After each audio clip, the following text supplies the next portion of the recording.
नमस्कार। अपने बीच भारतीय जनता पार्टी की वरिष्ठ नेत्री केंद्रीय मंत्री श्रीमती स्मृति ईरानी जी संबोधित करेंगी। बगल में हमारी पूर्व राष्ट्रीय महामंत्री वरिष्ठ नेत्री श्रीमती सुश्री सरोज पांडे जी हैं और हमारे मुख्य प्रवक्ता मीडिया प्रमुख सांसद अनिल बलूनी जी हैं। मेरा विनम्र निवेदन है श्रीमती स्मृति जी से कि आपको संबोधित करें। Ladies and gentlemen of the Indian media, through you,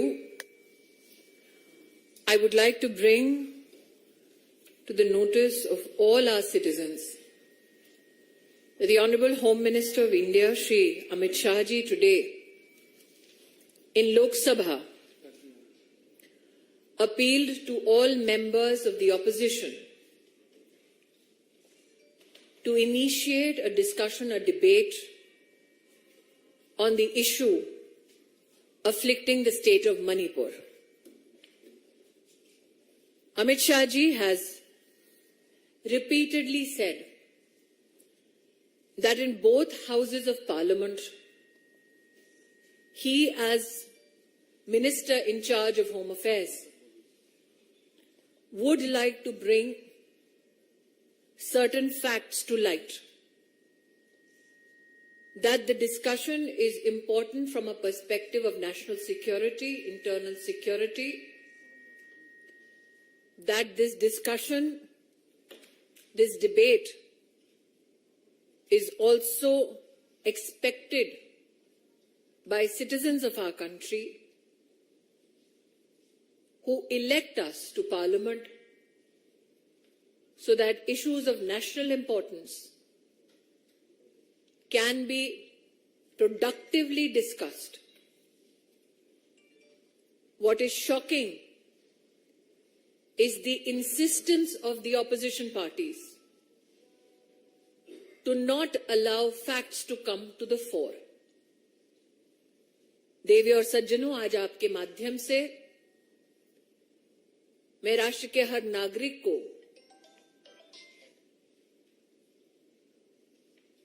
देश की संसद में आदरणीय गृह मंत्री अमित शाह जी के वक्तव्य से अवगत पुनः कराना चाहती हूं।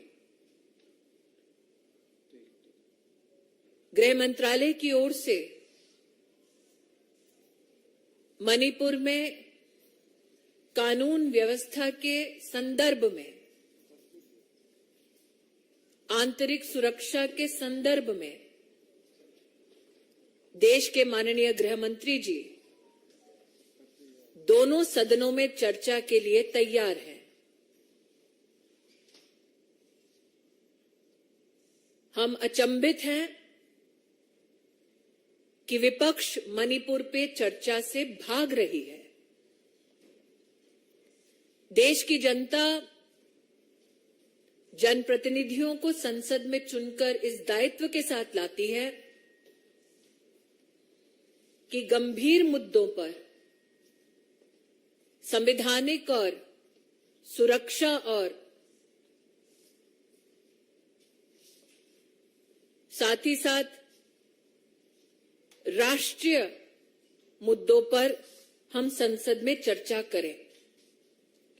भारतीय जनता पार्टी के कार्यकर्ता आज राष्ट्र को आश्वस्त करना चाहते हैं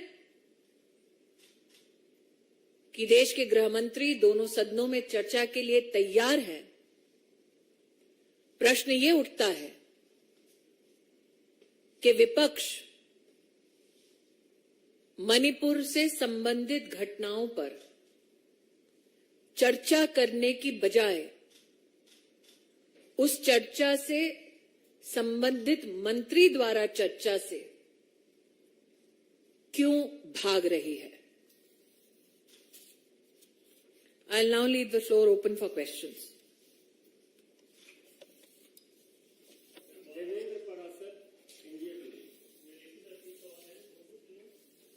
हाँ जी,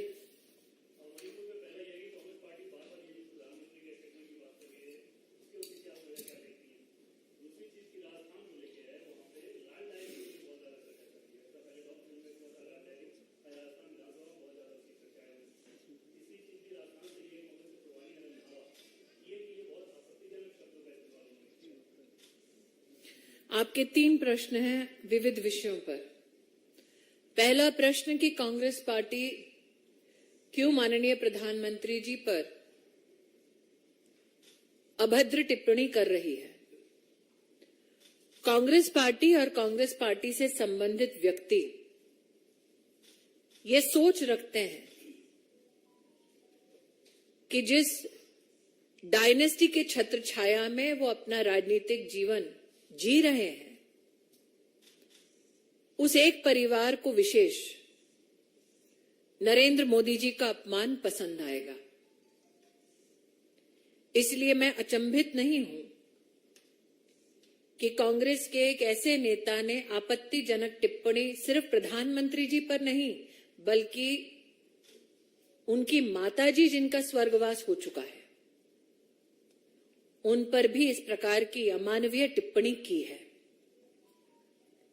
पहले भी मीडिया के माध्यम से हम कांग्रेस और कांग्रेस समर्थकों के मुख से नरेंद्र मोदी जी को मौत के घाट उतारने वाले वाक्य सुन चुके हैं।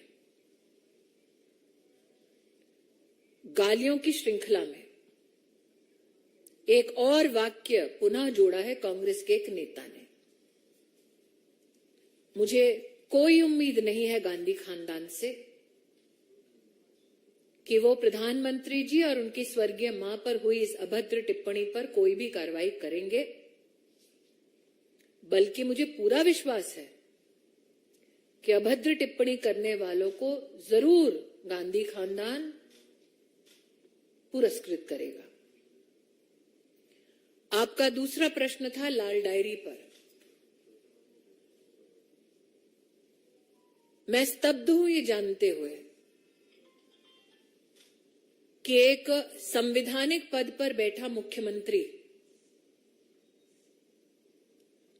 एक जनप्रतिनिधि को निर्देश करता है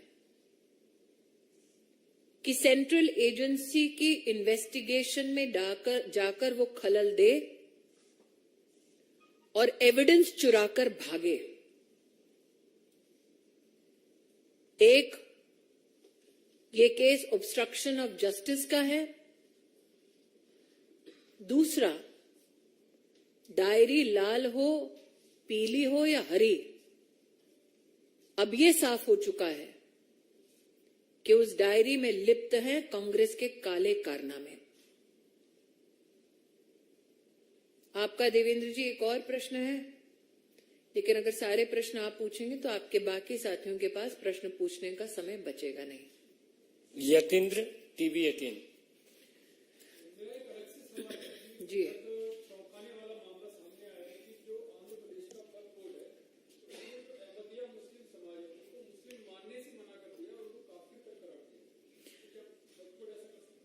मंत्रालय में अहमदिया समुदाय से निवेदन प्राप्त हुआ कि उन्हें एक राज्य के वक्फ बोर्ड ने काफिर घोषित कर दिया है। मैं अल्पसंख्यक मंत्री के नाते ये स्पष्ट कर देना चाहती हूं, देश का कोई भी कानून वक्फ बोर्ड को ये इजाजत नहीं देता कि वो किसी को अपने धर्म से विहीन करे। इस संबंध में यह भी स्पष्ट करना चाहती हूं, मेरे पास जो जानकारी आई है उसमें यह ज्ञात हुआ है कि किसी एक नॉन स्टेट एक्टर एक संगठन के फतवा को सरकारी ऑर्डर में तब्दील किया गया है। ये भी संविधान और एक्ट ऑफ पार्लियामेंट के विरुद्ध है।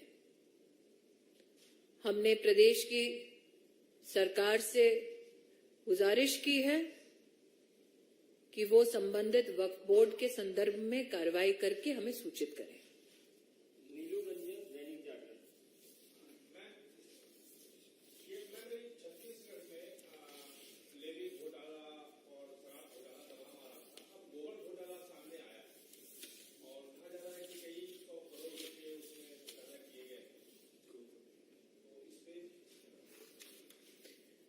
हाल ही का जो गठबंधन हुआ है विपक्ष का, वो गठबंधन इतना अनोखा कि अब कोई चारा खाता है, कोई गोबर। तो ये तो छत्तीसगढ़ की सरकार को स्पष्ट करना होगा कि हमने सुना था पहले शराब में घोटाला करते हैं, अब गोबर में भी करने लगे।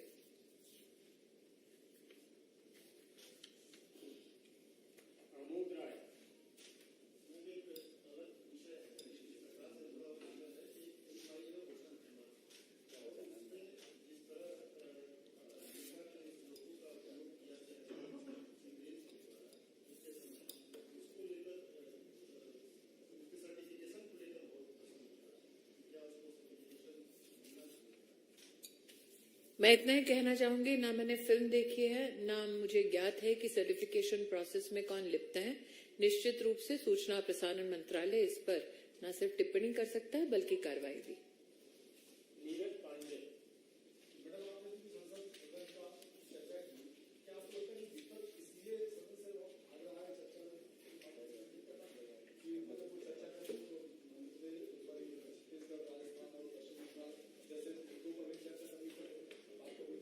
नीरज जी, आपने जो अपनी भूमिका रखी प्रश्न में, क्या विपक्ष इसलिए इस चर्चा से भाग रहा है क्योंकि राजस्थान में, छत्तीसगढ़ में महिलाओं पर जिस प्रकार से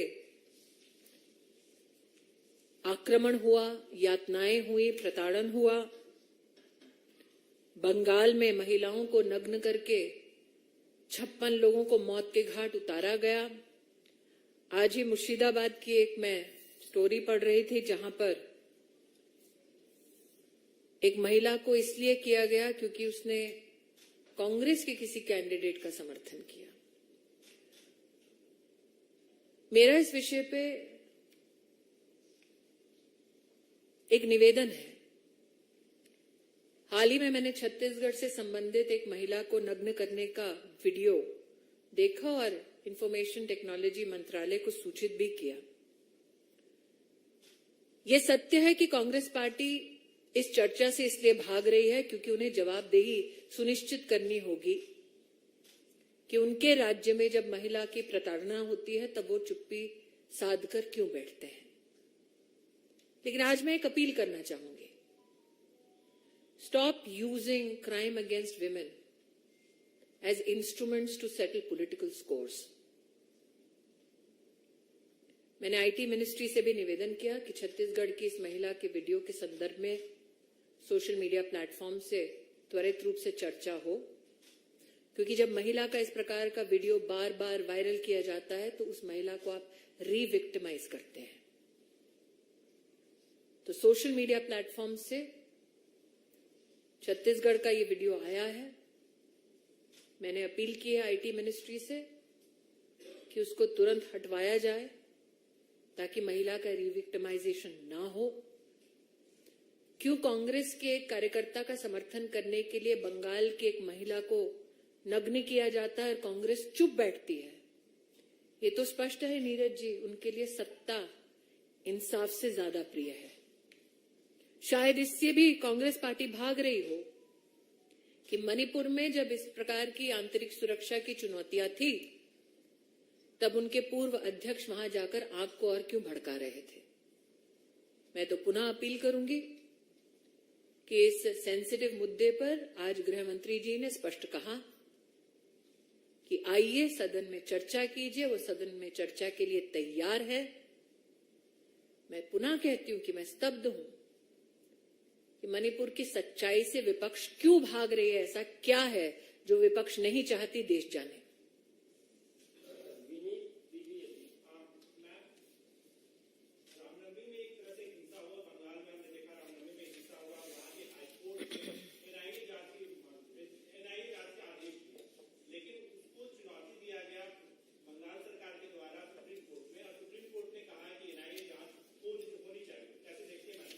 मैं इतना ही कहूंगी कि हाईकोर्ट के ऑर्डर को चुनौती देना यह अपने आप में ममता सरकार का संकेत था कि वो नहीं चाहते कि रामनवमी में जो घटना घटी हिंसक, उस पर जनता को न्याय मिले और विशेषतः हिंदू समाज को न्याय मिले। इसीलिए उनका सुप्रीम कोर्ट में हाई कोर्ट के ऑर्डर को चुनौती देना, ये स्पष्ट संकेत है कि ममता जी नहीं चाहती कि ट्रांसपेरेंट जांच हो। मैं आभारी हूं कि सुप्रीम कोर्ट ने रामनवमी से संबंधित हिंसक घटनाओं की जांच एनआईए के पास रहे, इस बात को प्रखरता से कहा।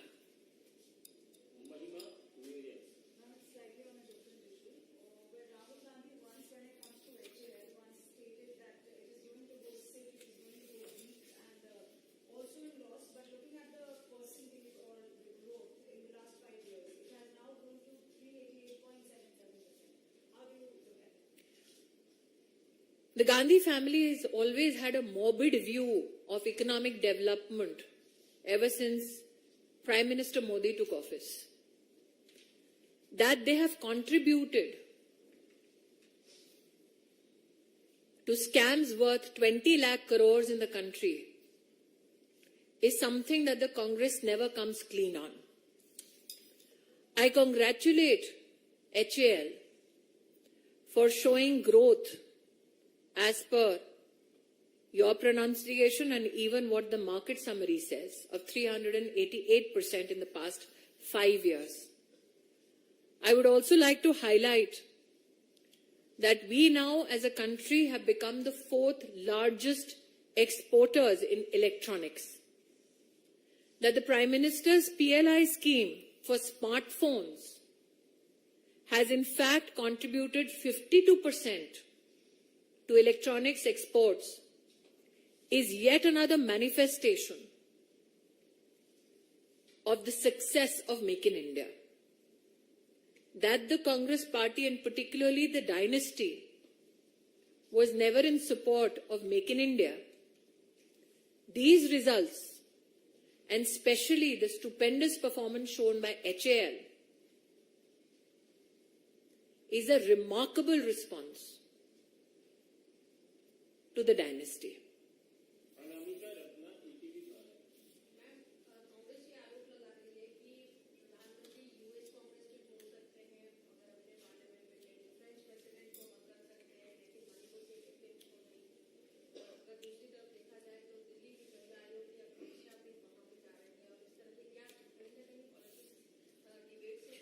मैं दोबारा कह रही हूं, आज छत्तीसगढ़ की एक घटना वीडियो के माध्यम से पुनः वायरल की जा रही है।